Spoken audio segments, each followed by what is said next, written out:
Hello everyone, my name is Khushboo Chaudhary and welcome to our channel B study और tech. आज की video में हम करने वाले हैं एमपीएससी 001 के previous year questions plus important questions का पार्ट 1 और 2 की वीडियो ऑलरेडी चैनल पे अपलोड हो चुकी है, तो अभी तक आपने नहीं देखी है तो जल्दी से जाके देख लीजिए। सो वीडियो को एंड तक देखिएगा, अच्छी लगी तो लाइक शेयर कमेंट करना बिल्कुल मत भूलिएगा और इसी वीडियोज़ के लिए हमारे चैनल को भी सब्सक्राइब करें। इसके साथ ही एक बहुत इंपॉर्टेंट बात जो मैं पहले भी 2 पार्ट में बता चुकी हूँ, एक बार फिर बता देती हूँ कि देखो, इग्नू या सोल के जो भी आपके पेपर बनते हैं ना, वो सारी यूनिट में से नहीं बनते हैं। टोटल 10 क्वेश्चन आते हैं, आपको 5 करने होते हैं, जिनमें से मिनिमम 3 टू मैक्सिमम 5 यूनिट्स आपकी ली जाती हैं। तो बहुत कम टाइम है, हर यूनिट के ऊपर सेपरेट वीडियो हम नहीं बना सकते, इसलिए हमने पिछले 5 साल के जो आपके क्वेश्चन पेपर हैं उनको यूनिट वाइज डिवाइड कर दिया और क्वेश्चन हम आपके सामने ले आए। ठीक है, तो वीडियो को ज़्यादा से ज़्यादा आपको शेयर करना है अपने कॉलेज ग्रुप और फ्रेंड सर्कल में। ठीक है, इसके अलावा अगर आपको पीडीएफ चाहिए तो आप हमारे टेलीग्राम चैनल ज्वाइन कर सकते हैं, जहाँ पर आपको इन सभी वीडियोज़ के फ्री पीडीएफ अवेलेबल होंगे। इसके अलावा आप इंस्टा पे भी हमें फॉलो करके हमारे साथ जुड़ सकते हो। चलो वीडियो को शुरू करते हैं क्वेश्चन नंबर 1 से। क्वेश्चन नंबर 1 कह रहे हैं, discuss south east Asia's geopolitical connections with India. South East Asia के जियोपॉलिटिकल कनेक्शंस बताने हैं भारत के साथ, इंडिया के साथ। ठीक है, south East Asia is comprised of 10 countries. देखो, साउथ ईस्ट एशिया के अंदर ये 10 कंट्रीज आती हैं mainly, which is Burma, Brunei, Cambodia, Indonesia, Laos, Malaysia, the Philippines, Singapore, Thailand और वियतनाम। ठीक है, और ये जितने भी कंट्रीज़ हैं हमने अभी पढ़ी हैं, ये सब आसियान की मेंबर कंट्रीज़ हैं। आसियान क्या है? Association of south east Asian nation. ठीक है, तो इसके अंदर हमारी मेनलैंड कंट्रीज़ और आइलैंड कंट्रीज़ दोनों ही हैं। मेनलैंड कंट्रीज़ में कौन कौन सी हैं? Myanmar, Thailand, Cambodia. ठीक है, और आइलैंड में इंडोनेशिया और फिलीपींस। ठीक है, known for its dynamic economy, agriculture, tourism and growing tech industries. ठीक है, अब म्यांमार यहाँ पे बर्मा है। ठीक है, चलो ये कह रहे हैं कि, और ये सारी ही जो कंट्रीज हमने अभी देखी हैं, इन सब हम देखते हैं कि इनकी इकोनॉमी बहुत काफ़ी डायनामिक है। ठीक है, एग्रीकल्चर के मामले में बात करें, टूरिज्म या टेक इंडस्ट्री, तो इन सभी क्षेत्रों में ये काफ़ी ग्रो कर रही हैं। ठीक है, क्या है कैसे है वो चलो देखते हैं। ये सारी कंट्रीज ना रिच है नेचुरल रिसोर्सेज में, जैसे कि The Southeast Asian region is richly endowed with natural resources. The region produced 90% of world's natural rubber. देखो, अब हम देखते हैं तो 90% जो पूरे विश्व का, पूरे वर्ल्ड का नेचुरल रबड़ है, वो ये आसियान कंट्रीज ग्रो कर रही हैं, प्रोड्यूस कर रही हैं। ठीक है, जिनमें से, और इसके अलावा 50% tin, 75% copra, 55% palm oil and 20% tungsten. The gold mine are located in Philippines and Indonesia. Indonesia और फिलीपींस में गोल्ड माइन है। वहीं बर्मा और कंबोडिया में हमें रूबी देखने को मिलता है। रूबी होता है ना, हीरा, है ना। इसके अलावा टिम्बर और बाकी जो भी आपकी वुड्स होते हैं गुड क्वालिटी की, वो सभी साउथ ईस्ट एशिया के अंदर हमें देखने को मिलती हैं। ऑयल डिपॉजिट्स भी हैं। ठीक है, और इसके अलावा जो आखिरी चीज़ आपकी यहाँ पे रह जाती है, जो नहीं है, वो है इसकी land. The land is extremely fertile. ठीक है, राइस, शुगर केन, मेज, पपाया, बनाना, ये सब की यहाँ पे प्रचुर मात्रा है, ये सब अबेंडेंस में यहाँ पे ग्रो होते हैं। ठीक है, तो कितने रिच हैं नेचुरल रिसोर्सेज से आसियान की ये सभी रीजन्स, सभी कंट्रीज। इंडिया के साथ इनके कैसे जियोपॉलिटिकल कनेक्शंस हैं? पहला, हिस्टोरिकल टाइज। तो देखो, इंडिया और साउथ ईस्ट एशिया शेयर करते हैं पुराने कल्चरल और ट्रेड कनेक्शंस जो काफ़ी सेंचुरीज से चलते आ रहे हैं। ठीक है, अगर बात करें एंशियंट टाइम पे जो ट्रेड रूट्स था तो वो इन कंट्रीज़ के साथ था। इसके अलावा हिंदुइज्म और बुद्धिज्म से भी ये जो कंट्रीज़ हैं काफ़ी ज़्यादा इन्फ्लुएंस्ड हैं। ठीक है, ट्रेड और इकोनॉमी की बात करें तो India actively trade with South East Asia countries through the ASEAN India free trade agreement. Boosting economic corporation, ये कह रहे हैं कि इकोनॉमी को और ज़्यादा बूस्ट करने के लिए, इकोनॉमिक मैटर्स में कॉपरेट करने के लिए इंडिया एक्टिवली काम कर रहा है साउथ ईस्ट एशियन कंट्रीज़ के साथ। किसके through? ASEAN India free trade agreement के थ्रू। ठीक है, इसके अलावा स्ट्रैटेजिक इंटरेस्ट की अगर बात करें, India seeks stability and influence in the region to secure maritime route and counter balance other power such as China. देखो, चाइना को काउंटर बैलेंस करने के लिए साथ ही साथ जो हमारा इंडियन ओशियन है या जो भी हमारी ओशियन लाइन है, ठीक है, मेरीटाइम रूट्स को और ज़्यादा सिक्योर करने के लिए भी हम, इसलिए जो आसियान के साथ हमारे रिश्ते हैं वो काफ़ी अच्छे हैं और ज़्यादा मजबूत करने पे ध्यान दे रहे हैं। अगला है regional organisation. India engage with ASEAN and participate in dialogue like the East Asian summit. East Asian summit या फिर जो भी आसियान की जो भी आपके जो मीटिंग्स होती हैं, जो भी होता है, तो इंडिया में पार्टिसिपेट करता है बहुत एक्टिवली। इंडिया जो भी ऐसी इंटरनेशनल लेवल पे ऑर्गेनाइजेशंस होती है ना, हम उसका मेंबर हों या फिर ना हो, हमें इनवाइट किया गया हो, तो हम क्या करते हैं, पार्टिसिपेट करते हैं। इंडिया ज़्यादा से ज़्यादा इंगेज करता है, ठीक है। अगला है Act East policy. So India's Act East policy aims to strengthen ties with South East Asia through trade, defence and cooperation and cultural exchange. पहले हम इसको लुक ईस्ट पॉलिसी के नाम से जानते थे, कब, कांग्रेस के टाइम पे, और अब 2014 में हमें क्या देखने को मिला, एक्ट ईस्ट पॉलिसी, जिसमें हमारा एम है कि हम साउथ ईस्ट एशिया के साथ अपने रिश्ते और ज़्यादा मजबूत करें, चाहे वो ट्रेड हो, चाहे डिफेंस हो, चाहे वो आपका कल्चरल एक्सचेंज हो, ठीक है। अगला है defence security. India conduct joint military exercise and strengthen maritime security with Southeast Asian countries, especially to safeguard the Indian Ocean। ये कह रहे हैं कि हम जॉइंट मिलिट्री एक्सरसाइज भी करते हैं, काफ़ी सारे देशों के साथ करते हैं, सिर्फ आसियान नहीं, बाकी भी कंट्रीज़ के साथ हम करते हैं, लेकिन अभी आसियान की कंट्रीज़ की बात हो रही है, या फिर आप कह दो कि साउथ ईस्ट एशियन कंट्रीज़ की बात हो रही है जो कि आसियान के मेंबर हैं। तो कह रहे हैं कि हम इनके साथ जॉइंट मिलिट्री एक्सरसाइज करते हैं। अगेन इससे क्या होता है कि मैरीटाइम सिक्योरिटी और ज़्यादा बढ़ती है, और एक प्लस पॉइंट ये होता है कि भगवान ना कभी कभी भगवान ना करे कभी ऐसा हो कि कोई वॉर जैसी सिचुएशन बने, बट अगर बनती भी है तो क्या होगा कि जॉइंट मिलिट्री एक्सरसाइज से ना एक आपको फीलिंग आ जाती है, मतलब फीलिंग ऑफ कॉपरेशन आपके अंदर रहती है, ठीक है। आपको ये रहता है कि किसी पर्टिकुलर जिसके भी साथ आपने ये करी है जॉइंट मिलिट्री एक्सरसाइज, उस देश को आप, अगर वो देश आता है आपकी हेल्प करने, तो फिर काफ़ी कॉपरेशन से काम हो सकता है, ठीक है, क्योंकि यहाँ पे सब अपनी अपनी एक्सपर्टीज बताते हैं, राइट। अगला देखते हैं, चलो question number 2, right a note on look East policy. अभी हम बात कर रहे थे ना एक्ट ईस्ट पॉलिसी की, अब हमें बताना है लुक ईस्ट पॉलिसी क्या है, तो वो काफ़ी सिमिलर है अभी जो हमने पढ़ा उसी से, ठीक है। चलो, India's Look East policy launch in the early 1990 aim to build stronger ties with South East Asia after years of limited engagement. काफ़ी लिमिटेड इंगेजमेंट के बाद सन 1990 के टाइम से हमने क्या करा, 1990s में, है ना, लुक ईस्ट पॉलिसी इंडिया लेके आया, हमने लॉन्च करी, जिससे कि जो साउथ ईस्ट एशिया है हमारे उसके साथ रिश्ते काफ़ी अच्छे हों। The policy focused on trade, cultural exchange and strategic partnership specially with ASEAN countries. हमारा फोकस था कि जो आसियान कंट्रीज हैं उनके साथ हमारे ओवरऑल रिश्ते अच्छे बने, रिलेशन अच्छे बने, चाहे वो ट्रेड हो, कल्चर हो, या फिर आपकी कुछ स्ट्रैटेजिक पार्टनरशिप की बात करें, इवन डिफेंस की भी बात करें, ठीक है। गोल क्या है लुक ईस्ट पॉलिसी के, देखते हैं। पहला गोल है बूस्ट ट्रेड एंड इन्वेस्टमेंट। सो हम चाहते हैं कि हम ज़्यादा से ज़्यादा फॉरेन इन्वेस्टमेंट को अट्रैक्ट करें और अपने ट्रेड को एक्सपेंड करें, ठीक है। भारत ट्रेड को बढ़ाना चाहता है, जिसमें भी हम स्पेशली चाहते हैं कि ज़्यादा से ज़्यादा हम फॉरेन इन्वेस्टमेंट को अपने देश की तरफ अट्रैक्ट करें, जिससे हमारी इकोनॉमी क्या हो, रैपिडली ग्रो हो। और सिर्फ हमारी नहीं, अगर हम कॉपरेशन के साथ काम कर रहे हैं तो साउथ ईस्ट एशियन रीजन्स की भी इकोनॉमी डेफिनेटली ग्रो होगी, ठीक है। सो पहला है बूस्ट ट्रेड एंड इन्वेस्टमेंट। अगला है strengthen regional security. Again Indian ocean की सिक्योरिटी की बात हो, मैरीटाइम सिक्योरिटी की बात हो, या फिर चाइना जैसे देश की जो पावर है उसको काउंटर बैलेंस करना हो, तो उसके पर्पज से भी ये काफ़ी इंपॉर्टेंट है लुक ईस्ट पॉलिसी, ठीक है। अगला है improve connectivity.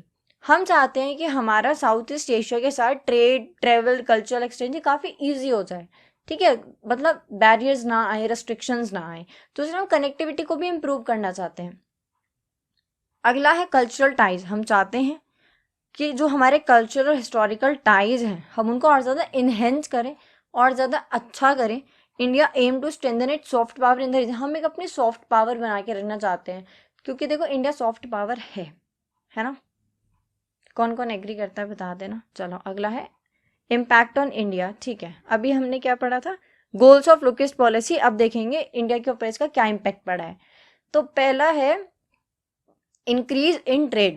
So India's trade with ASEAN countries grew significantly from about $2 billion in the early 1990s to over $100 billion today.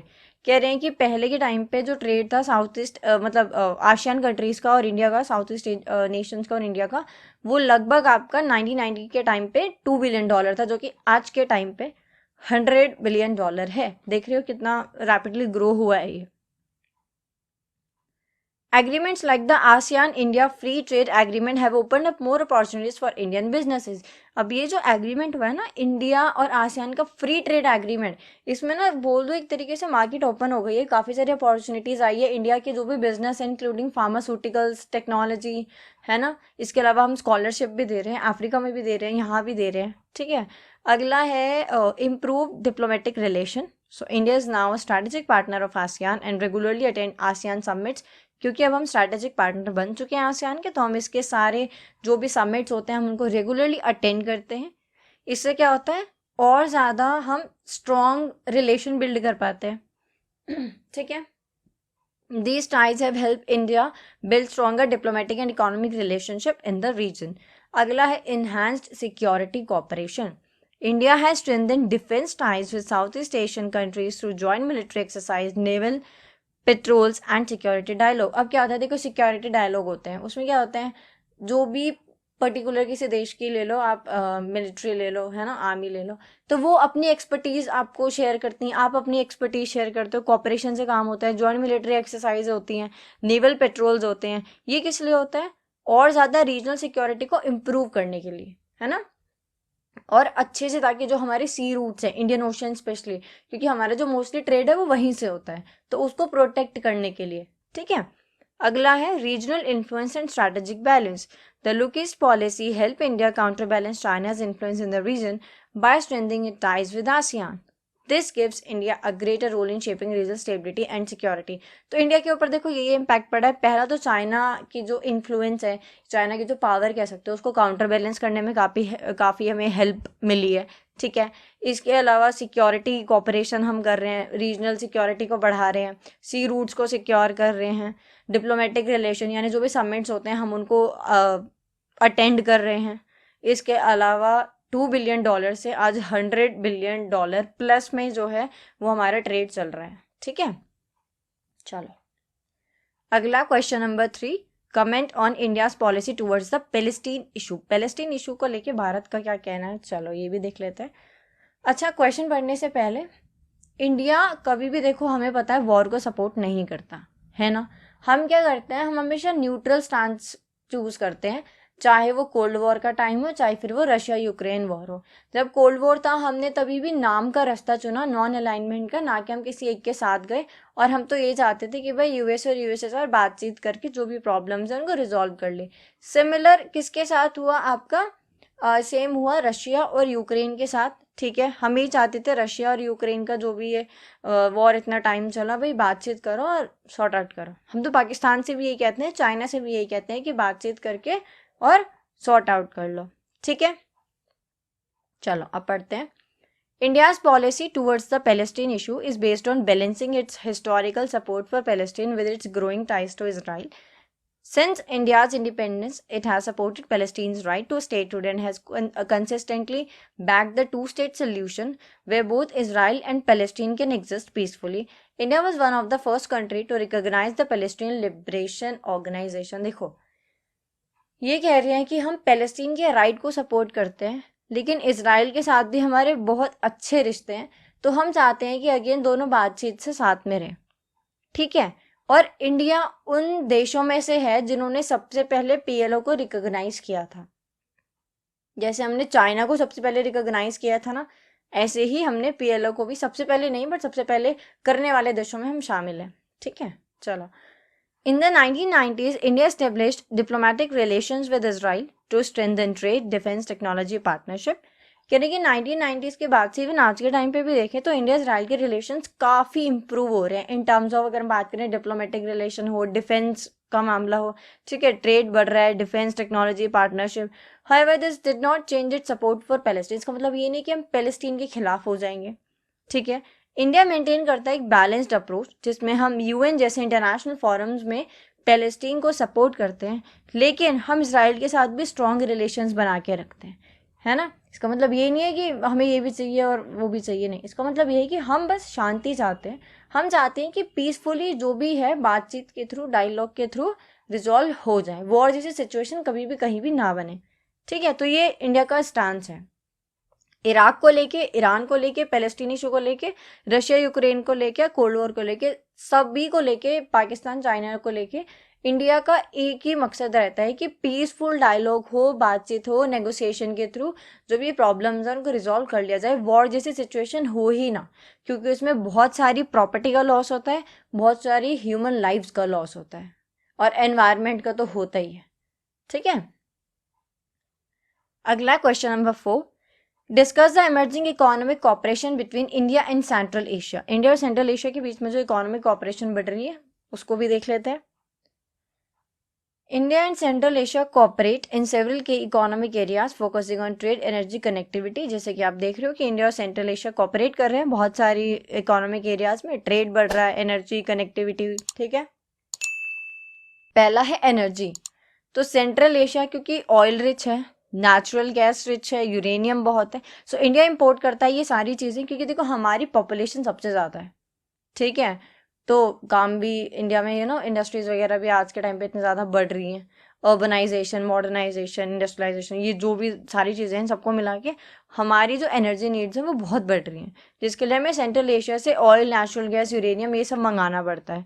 और वैसे ट्रेड की बात करें तो हम एक्सपोर्ट करते हैं क्या, मेडिसिन, टेक्सटाइल्स, मशीनरी। ठीक है, वाइल इंपोर्ट क्या करते हैं हम, मिनरल्स और एनर्जी प्रोडक्ट। तो बेसिकली हम ऑयल, नेचुरल गैस, यूरेनियम मंगा रहे हैं, और मेडिसिन, टेक्सटाइल, मशीनरी या रॉ मटेरियल कह सकते हो, जो भी बाकी है वो हम एक्सपोर्ट कर रहे हैं सेंट्रल एशिया को। कनेक्टिविटी की बात करें तो projects like the Chabahar port in Iran and the international north south transport corridor INSTC help improve trade route between India and Central Asia. जैसे हम इंडिया और आसियान के अभी रिलेशन में हमने पढ़ा कि हम कनेक्टिविटी को इम्प्रूव कर रहे हैं जिससे कि ट्रेड इजी हो, कल्चरल एक्सचेंज इजी हो, है ना, इम्पोर्ट एक्सपोर्ट इजी हो। ऐसे ही हम सेंट्रल एशिया के साथ भी अपनी कनेक्टिविटी को इम्प्रूव कर रहे हैं। एग्रीकल्चर की बात करें तो हम अपनी एक्सपर्टीज़ को, अपनी टेक्नोलॉजीज़ को शेयर कर रहे हैं सेंट्रल एशिया के जो कंट्रीज़ हैं उनके साथ, जिससे कि क्या हो, हमें भी फ़ायदा हो और उन्हें भी फ़ायदा हो, उनकी भी जो एग्रीकल्चर प्रोडक्टिविटी है वो इंक्रीज हो, वो बढ़े, ग्रो हो, है ना, बूस्ट करे। अगला है IT एंड एजुकेशन। तो हम क्या कर रहे हैं, हम वहाँ पे जैसे अभी एक, मुझे याद नहीं आ रहा है, काफ़ी एक बड़ी फार्मास्यूटिकल्स में कंपनी है, उनकी काफ़ी बड़ी डील भी हुई है। ठीक है, चलो उसको छोड़ते हैं, देखते हैं। IT and education, India offers training in IT and scholarship for central Asian students, strengthening human resource development. देखो हम सेंट्रल एशिया में जो ह्यूमन रिसोर्स है उसको डेवलप करना चाहते हैं, जिसके लिए हम वहाँ पे क्या लेके आए हैं, IT की ट्रेनिंग दी जा रही है, इसके अलावा स्कॉलरशिप लाई जा रही है उन बच्चों के लिए सेंट्रल एशिया के अंदर।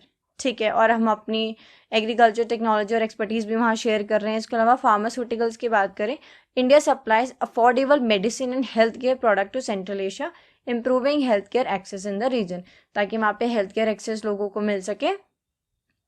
ठीक है, उनके पास हो, इसलिए हम उनका अफोर्डेबल मेडिसिन भी क्या कर रहे हैं, एक्सपोर्ट कर रहे हैं। ये थे हमारे रिश्ते सेंट्रल एशिया के साथ। अगला क्वेश्चन है question number 5, describe India trade with Africa. अब बात करते हैं इंडिया अफ्रीका ट्रेड। काफ़ी ट्रेड और उसकी बात हो गई ना इस वाली वीडियो में। खैर ये सब आपके प्रीवियस ईयर क्वेश्चंस हैं जो पिछले 5 साल में काफ़ी बार रिपीट हुए हैं। चलो इंडिया और अफ्रीकन कॉन्टिनेंट के ट्रेड के बारे में बात करें। So India has a strong and growing trade relation with Africa. ठीक है, यहाँ पे भी हमारे जो रिलेशन इंप्रूव हो रही है इनके साथ काफ़ी। एक्सपोर्ट क्या कर रहे हैं, इम्पोर्ट क्या कर रहे हैं, ये देखते हैं, मेन यही है। एक्सपोर्ट कर रहे हैं हम अफ्रीका को क्या, medicine, machinery, vehicles, textiles, food product जैसे कि राइस और स्पाइसेस। ठीक है, ये हम एक्सपोर्ट कर रहे हैं, भेज रहे हैं अफ्रीका में। वहाँ से इंपोर्ट क्या कर रहे हैं, अपने देश में क्या मंगा रहे हैं, नेचुरल रिसोर्सेज जैसे कि क्रूड ऑयल, गोल्ड, डायमंड, कोयल, एग्रीकल्चर प्रोडक्ट्स जैसे कि पल्सेस, नट्स। ठीक है, काफ़ी अच्छी अच्छी चीज़ इंपोर्ट कर रहे हैं हम। ठीक है, तो याद रहेगा एक्सपोर्ट क्या कर रहे हैं, मशीनरी, मेडिसिन, व्हीकल्स, टेक्सटाइल और राइस और स्पाइसेस जैसे फूड प्रोडक्ट्स, रॉ मटेरियल्स। और हम वहाँ से मंगा क्या रहे हैं, कोयल, डायमंड, गोल्ड और क्रूड ऑयल और पल्सेस और नट्स। ठीक है, some of India's big trade partner in Africa और South Africa, Nigeria, Egypt, Kenya and Tanzania. Also Indian companies invest in African industry like energy, mining, health care, information technology. हमारे कुछ अच्छे देश के साथ काफ़ी अच्छे रिलेशंस हैं वहाँ। ठीक है, बिग ट्रेड पार्टनर्स हैं वो हमारे। इसके अलावा जो इंडियन कंपनीज़ हैं ना वो इन्वेस्ट कर रही हैं अफ्रीका के अंदर, जो भी वहाँ पे इंडस्ट्रीज़ हैं जो कि एनर्जी के क्षेत्र में काम कर रही हैं, माइनिंग के क्षेत्र में काम कर रही हैं, या हेल्थ केयर या इंफॉर्मेशन टेक्नोलॉजी IT के क्षेत्र में काम कर रही हैं, तो इंडियन कंपनीज़ वहाँ पर उनको इन्वेस्ट कर रही हैं। इसके अलावा India also help African country with loan, technology and infrastructure project which strengthen their trade ties. हमारे ट्रेड टाइज इम्प्रूव हो इसके लिए हम लोन भी दे रहे हैं अफ्रीकन कंट्रीज़ को, टेक्नोलॉजी भी शेयर कर रहे हैं, इंफ्रास्ट्रक्चर प्रोजेक्ट्स भी बिल्ड करने में उनकी हेल्प कर रहे हैं। एक फ़ायदा दोनों साइड को होना चाहिए ना। अगला है this trade is important for both countries. अब दोनों ही कंट्रीज के लिए ट्रेड इंपॉर्टेंट है। कैसे? For India Africa provide natural resources and a growing market for Indian goods and services.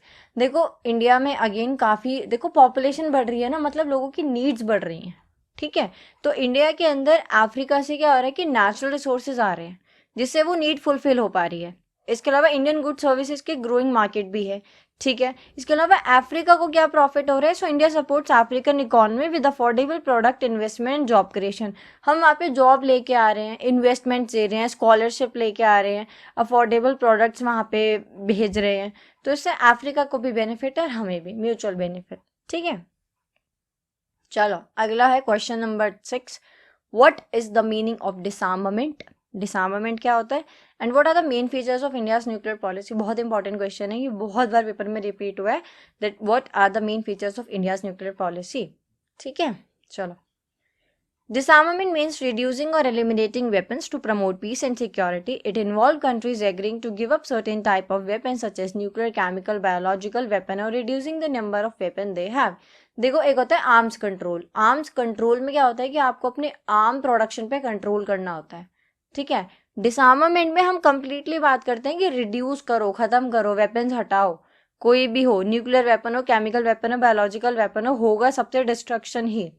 Property का लॉस, एनवायरनमेंट का लॉस, ह्यूमन लाइफ का loss. और एग्जाम्पल पूरा वर्ल्ड देख चुका है ना, जापान के हिरोशिमा नागासाकी पे जो यूएस ने किया था, वो सब जानते हैं। The goal of disarmament is to prevent war, save resource and ensure a safe world for everyone. कहने डिसआर्मामेंट का गोल होता है कि हम वॉर को प्रिवेंट करें, वॉर जैसी सिचुएशन ही नहीं। भाई देखो क्या है, अगर आपकी किसी से लड़ाई हो रही है, सामने वाले के पास हथियार है, तो कब उसका दिमाग फिर जाए हमें नहीं पता, वो हथियार चला सकता है, तो वॉर हो सकती है, हाई चांसेस है। पर दोनों के पास हथियार ही नहीं है तो लड़ाई के बहुत कम चांसेस है। हाथ पैर चल सकते हैं लेकिन लड़ाई के चांसेस बहुत कम है। यहाँ पे भी क्या होगा कि डिसआर्मामेंट का गोल है कि वॉर को प्रिवेंट करना, एक सेव रिसोर्सेस, यानी कि मतलब एक ऐसा एक वर्ल्ड बनाना जहाँ पे किसी को किसी से कोई खतरा नहीं है, एक सेफ वर्ल्ड बनाना सभी के लिए, एनवायरनमेंट को प्रोटेक्ट करना, ठीक है। Unlike arms control which focus on managing weapon, disarmament aims to get rid of them entirely. कह रहे हैं आर्म्स कंट्रोल के अंदर क्या होता है, हमारा फोकस होता है कि हम वेपन्स को मैनेज करेंगे, लेकिन डिसआर्मामेंट के अंदर क्या होता है, हमें एंटायरली यानी कि पूर्णतया पूर्ण रूप से हमें इनको खत्म करना है। डिसआर्मामेंट यानी कि हटाओ, बिल्कुल खत्म करो। डिस एक नेगेटिव वर्ड है, ठीक है। अगला है for example, International treaty like the Chemical Weapon Convention work toward disarmament by banning the use and production of chemical weapon. It's a step towards a less militarized and peaceful world. कह रहे हैं example दे रहे हैं कि international treaty sign हुई थी chemical weapon convention. ये किस लिए हुई थी? इसमें क्या था, जो भी केमिकल वेपन बनाएगा उसके प्रोडक्शन के ऊपर बैन लगाया गया था, ठीक है। जिससे क्या होगा, हमें एक लेस मिलिटराइज्ड और एक पीसफुल वर्ल्ड देखने को मिलेगा, ठीक है। ये होता है डिसआर्मामेंट। अब इंडिया की न्यूक्लियर पॉलिसी क्या है? बहुत अच्छी है, ठीक है। पहला है नो फर्स्ट यूज, NFU, यानी कि हम प्रॉमिस करते हैं कि इंडिया कभी भी अटैक नहीं करेगा, अगर कोई हम पे अटैक करेगा तो ही हम उसका जवाब देंगे। So India promise not to use nuclear weapon first in a conflict, they will only be use in retaliation if India is attacked with nuclear weapon. दूसरा है डिटरेंस। डिटरेंस क्या होता है? So India maintain only enough nuclear weapon to deter other from attacking. हम इतने ही weapon बनाएंगे, हमने बनाए हैं, हमारे पास है, जो जवाबदेह हो, ठीक है। इतने नहीं कि हम आर्म्स रेस में लग गए कि अगला 2 हथियार बना रहा है, हम 6 बना रहे हैं, वो 8 बना रहा है, हम 12 बना रहे हैं, है ना। हम अवॉइड करते हैं आर्म्स रेस को। अगला है civilian control. The use of nuclear weapon The use of nuclear weapons is strictly under civilian authority led by the Prime Minister, ensuring that decisions are not made by military alone. हमारे देश में जो nuclear weapon है उसको क्या करना है, कहाँ रखना है, कैसे यूज़ करना है, उसका फैसला मिलिट्री नहीं लेती है, उसका फैसला लेते हैं प्राइम मिनिस्टर या जो भी वो अथॉरिटी है जिसके हाथ में ये है। तो बेसिकली सिविलियन कंट्रोल है, आर्मी के हाथ में नहीं है, ठीक है। अगला है नॉन प्रोलिफरेशन, जैसे हम NPT के नाम से भी जानते हैं, जो कि एक ट्रीटी थी जिसको साइन किया गया था, लेकिन इंडिया ने इसको साइन नहीं किया था। अब देखो, भारत ने इसको इसलिए साइन नहीं किया था क्योंकि हमें डिस्क्रिमिनेटेड लगी थी, और उसका कारण भी था क्योंकि आसपास न्यूक्लियर वेपन बन चुके थे, ठीक है। लेकिन हम इसको सपोर्ट नहीं करते, हम नहीं कहते कि सब वेपन बनाओ, हम तो पीस की तरफ ही बढ़ते हैं ना। So non proliferation, India has committed to not spreading nuclear weapon technology to other countries even though it is not a member of nuclear non proliferation treaty. हम एनपीटी के मेंबर नहीं है, हमने साइन नहीं किया था, लेकिन हम प्रमोट भी नहीं करते, नहीं चाहते हम स्प्रेड होए, ठीक है। अगला है peaceful use of nuclear energy. India promotes the use of nuclear energy for peaceful purpose like electricity generation, medical research. हम कहते हैं कि जो न्यूक्लियर एनर्जी है आप उसको पीसफुल पर्पस में भी तो इस्तेमाल कर सकते हो। भाई पीसफुल पर्पस क्या होता है? आप इलेक्ट्रिसिटी जनरेट करो, मेडिकल रिसर्च में लगाओ, अच्छे कामों में लगाओ, है ना, क्यों ये वॉर बढ़ानी है। अगला है ग्लोबल डिसआर्मामेंट। सो इंडिया सपोर्ट करता है कि भाई ग्लोबली कोई मत रखो हथियार, सब छोड़ दो, पीसफुल रहो। India support global effort to reduce and eventually eliminate nuclear weapon worldwide, ठीक है। ये थी भारत की न्यूक्लियर पॉलिसी। अगला क्वेश्चन है critical examine the role of MNC in the contemporary international economic relation. ये तो अभी आपका लास्ट ही आया है पेपर में, काफी इंपॉर्टेंट और काफी इंटरेस्टिंग क्वेश्चन है, ठीक है। चलो, multinational corporation. Multinational corporation MNCs are companies that operate in multiple countries. They play a major role in shaping international economic relation today. However, the influence comes with both advantages and challenges. MNC क्या होती हैं? देखो, multinational companies होती हैं जो कि अलग अलग देशों में बोल दो कि फैली हुई हैं, वहां से अपना काम कर रही हैं, ठीक है। तो ये क्या है, इकोनॉमिक रिलेशन के मामले में ना ये बहुत ही इंपॉर्टेंट रोल प्ले करते हैं। कैसे करते हैं वो अभी हम इनके एडवांटेजेस और डिसएडवांटेजेस या फिर जो भी चैलेंजेस ये लेकर आती हैं उनसे हमें समझ आएगा। पॉजिटिव रोल देख लेते हैं पहले। पहला क्या है, economic growth and job creation. देखो, एमएनसी जिस भी होस्ट कंट्री में आते हैं, होस्ट कंट्री यानी कि जैसे इंडिया के अंदर जो भी एमएनसीज हैं, तो इंडिया उनके लिए होस्ट कंट्री है जो उनको होस्ट कर रहा है, ठीक है। तो होस्ट कंट्रीज के अंदर ही क्या करती हैं, जॉब्स लेके आती हैं, इकोनॉमिक ग्रोथ, इकोनॉमी को आगे बढ़ाती हैं, ठीक है। So MNC bring investment, set up factory, create job, specially in developing countries. Specially जो डेवलपिंग कंट्रीज होती हैं वहाँ पे एमएनसीज आपकी सेटअप होती हैं, फैक्ट्री सेटअप करती हैं, काफ़ी सारे लोगों को नौकरी मिल जाती है ना। सोचो ना कि एमएनसी कितनी बड़ी होती है, वहाँ पे कितनी लेवल्स पे काम होता है, हर लेवल के लिए कितने सारे लोग चाहिए होते हैं, तो कितना सारा काम हो गया, तो एम्प्लॉयमेंट तो जनरेट हुई है। अगला technology transfer. So MNC bring advance technology and the modern business practice to host country, boosting local industries. Advance technology लेके आती है और जो लोकल इंडस्ट्री है उसको भी यह काफ़ी बूस्ट करती है। Globalisation of market. सो देखो, एमएनसी बाहर के देश से आ रही है तो ग्लोबलाइजेशन का तो आना बनता है। So MNC connect different parts of world, making global trade and culture exchange easier. जो कल्चरल एक्सचेंज है उसको आसान बनाती है, ग्लोबल ट्रेड को आसान बनाती है, ठीक है। Access to capital. So MNC invest heavily in the economy of developing country, helping them grow faster. अभी एक चैलेंज भी है, कैसे वो भी हम देखेंगे। यहाँ पे तो ये कह रहे हैं कि जो एमएनसी है वो हेविली इन्वेस्ट करती हैं जिस भी वो होस्ट कंट्री में है वहाँ पे, जिससे कि वो काफ़ी ग्रो हो, ठीक है। लेकिन सेम यही पॉइंट हमें चैलेंजेस में भी देखने को मिलेगा। चलो, नेगेटिव रोल देखते हैं। पहला, exploitation of labour. MNC often take advantage of cheap labor in developing countries, providing low wages and poor working condition. ये कह रहे हैं कि MNCs में क्या होता है कि चीप लेबर मिल, देखो अगेन वही वाली बात है कि गांव से लोग शहरों में आ रहे हैं नौकरी ढूंढने के लिए, पॉपुलेशन अलग पड़ रही है, नौकरियां है नहीं, तो क्या है, लोग ना बहुत सस्ते में भी काम करने के लिए वो हो जाते हैं, राजी हो जाते हैं, है ना, मान जाते हैं।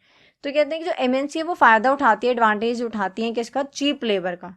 स्पेशली डेवलपिंग कंट्रीज़ की बात करें तो बहुत ही लो वेजेस पे यहाँ पे काम करने लगते हैं लोग, ठीक है, लोगों को काम मिल जाता है और वर्किंग कंडीशन भी कोई ज़्यादा अच्छी नहीं होती है और आप कंप्लेंट भी नहीं कर सकते क्योंकि और लाखों लोग पीछे लाइन में खड़े हैं वहाँ काम करने के लिए, तो इसलिए लेबर का बहुत एक्सप्लॉयटेशन होता है। दूसरा, एनवायरमेंटल डैमेज।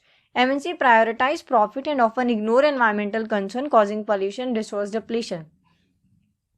इनका सारा फोकस प्रॉफिट जनरेट करने में रहता है, इनकी प्रायोरिटी ही प्रॉफिट है, एनवायरनमेंट से कोई मतलब नहीं है। पोल्यूशन हो रहा है, रिसोर्स डिप्लीशन हो रहा है, क्योंकि एक वक्त है MNC भी ऐसी जगह सेटअप होती है जहाँ पे बहुत हरियाली सी हो, ठीक है, बहुत सारे पेड़ों को काट के सेटअप होती हैं, कोई ऐसे खाली ज़मीन पे नहीं आके बनती हैं। अगला है economic dependence. MNC dominate a key industry in host in host countries, making local economic dependent on foreign companies. ये ना डिपेंडेंसी बढ़ा देती हैं। कैसे? देखो, ग्लोबलाइजेशन में ऑलरेडी डिपेंडेंसी बहुत ज़्यादा बढ़ी हुई है। इम्पोर्ट एक्सपोर्ट के मामले में देश एक दूसरे के ऊपर हेविली डिपेंडेंट है ना। हमने पढ़ा भी था इंटरडिपेंडेंस और कॉम्प्लेक्स इंटरडिपेंडेंस। ठीक है, अगला है प्रॉफिट रिपेट्रिएशन। सो एमएनसी ऑफन सेंड मोस्ट, अच्छा हाँ, ये वही पॉइंट है जो मैंने कहा था, MNC often send most of their profit back to their home country instead of reinvesting in the host country. आज के टाइम पे पता है एमएनसीज क्या कर रही है?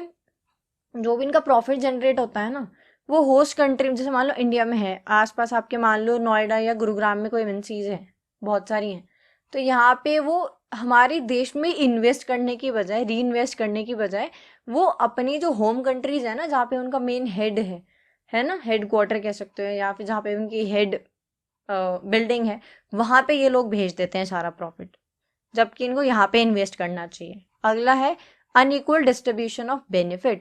MNC often focus on urban areas or wealthier regions, leaving rural lives and marginalized community behind. Again वही होता है कि अच्छी जगह पे आते हैं, रूरल एरियाज को कोई ध्यान नहीं देता और वो पीछे रह जाते हैं। ठीक है, कंक्लूजन भी है, MNC are a central player in modern international economic relations. While they bring economic benefits such as job investment, they also create challenge including exploitation, environmental harm, and unequal growth. To balance these outcomes, stronger regulations, corporate social responsibility, and collaboration between governments and MNC are essential. This ensures that their presence benefit both the global economy and local communities. वही है, देखो, benefits भी लेके आते हैं और challenges भी बहुत सारे लेके आते हैं। अभी जो हमने पढ़ा है वही इसका कंक्लूजन है। ठीक है, अगला है question number 8, discuss the role of ethnic and religious movements. Ethnic movement क्या होता है? एथनिसिटी क्या होती है?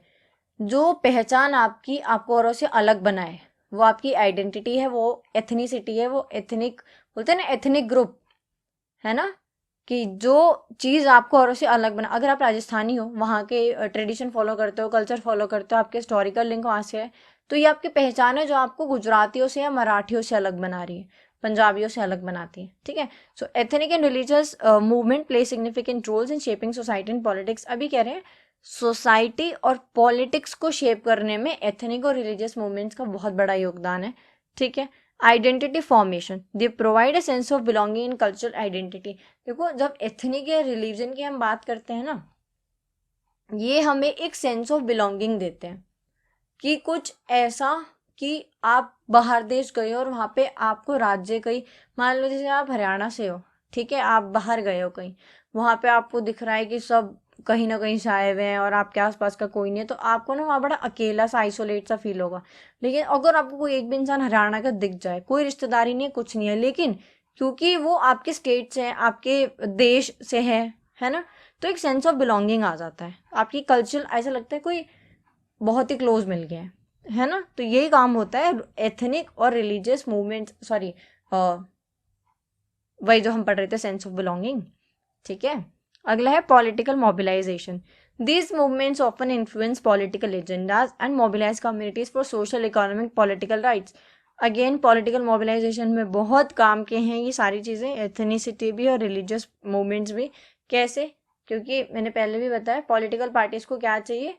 मास ऑफ पीपल या फिर मोबिलाइजेशन, बहुत सारे लोग या लोगों का समूह चाहिए उनको। तो ठीक है, अगला है conflict and solidarity, they can either united community or lead to division depending on the context. अब देखो, इन मूवमेंट से क्या होता है, या तो सब आपस में मिल जाते हैं या तो डिवीजन हो जाता है। जैसे कि हमें इंडिया और पाकिस्तान का बंटवारा देखने को मिला था, जो कि हिंदू और मुस्लिम का बंटवारा था। ठीक है, अगला है nation building. Some movements contribute to the formation और कंसोलिडेशन ऑफ नेशन। अगेन वही, कुछ हमें वही इंडिया पाकिस्तान वाला एग्जाम्पल यहाँ पे लगा देना। ठीक है, अगला है ओवरलैपिंग आइडेंटिटीज, यानी कि nationalism often use ethnic and religious identity to define the nation which can lead to exclusion and conflict. अब यहाँ पे क्या होता है कि जब हम एक नेशन की बात करते हैं ना, तब हम बात करते हैं कि उस नेशन के अंदर जितनी भी आपके हिंदू, मुस्लिम, सिख, ईसाई, जो भी धर्म के लोग हैं या जो भी जाति के लोग हैं, हायरार्की है ना हमारी, ब्राह्मण, क्षत्रिय, वैश्य, शूद्र। ठीक है, इसके अलावा कैसे भी रंग रूप के लोग हैं, आदिवासी हैं या नॉर्मल पीपल हैं, ये सब लोगों को मिला के एक नेशन बनता है, ठीक है, आइडेंटिटीज को ओवरलैप। लेकिन कभी कभी क्या होता है कि यही सब कारण भी बन जाता है एक्सक्लूजन का और कॉन्फ्लिक्ट का, राइट, क्योंकि सबको अपनी अलग पहचान चाहिए होती है। अगला है historical context, many nationalist movement have roots in ethnic और रिलीजियस स्ट्रगल्स, ठीक है। अगला है इसमें कुछ था नहीं था समझाने वाला, कहना बहुत सारे जो नेशनलिस्ट मूवमेंट है उनकी जड़ें हमें कहीं ना कहीं रिलीजियस या एथनिक मूवमेंट्स में देखने को मिल जाएंगी। अगला है पावर स्ट्रगल, कंपीटिंग ग्रुप में यूज रिलीजन और ethnicity to justify claim for dominance land and resource. ये कह रहे हैं कि कभी कभी जो ग्रुप्स होते हैं ये अपनी आइडेंटिटी का इस्तेमाल करते हैं बाकी जो ग्रुप्स हैं उनसे compete करने के लिए, कहीं पे अपना लैंड या रिसोर्स क्लेम करने के लिए, ठीक है। आज़ादी के बाद ये सारी चीज़ें हमें देखने को मिली थी जब देश को यूनाइट किया जा रहा था, भारत को जब एक भारत बनाया जा रहा था। Modern politics, politicians sometimes exploit ethnic and religious differences to build nationalist support। Political parties भी इनका इस्तेमाल करती हैं नेशनलिस्ट सपोर्ट पाने के लिए, ठीक है। अगला है question number 9, India's relation with ASEAN. ये हम क्वेश्चन फर्स्ट और सेकंड में कहीं ना कहीं डिस्कस कर चुके हैं, बट फिर भी आप इसको एक बार स्लाइड को रोक के और स्क्रीनशॉट ले लीजिएगा या फिर आप इसको एक बार अच्छे से रीड कर लीजिएगा, ठीक है, दोनों स्लाइड है। चलो that's it for today, I hope आपको वीडियो अच्छी लगी हो, ठीक है, और आपने वीडियो शेयर भी कर दियो, चैनल को सब्सक्राइब भी कर दियो। All the best for exam, मिलते हैं अगली वीडियो में, टिल देन बी स्टडी और तक।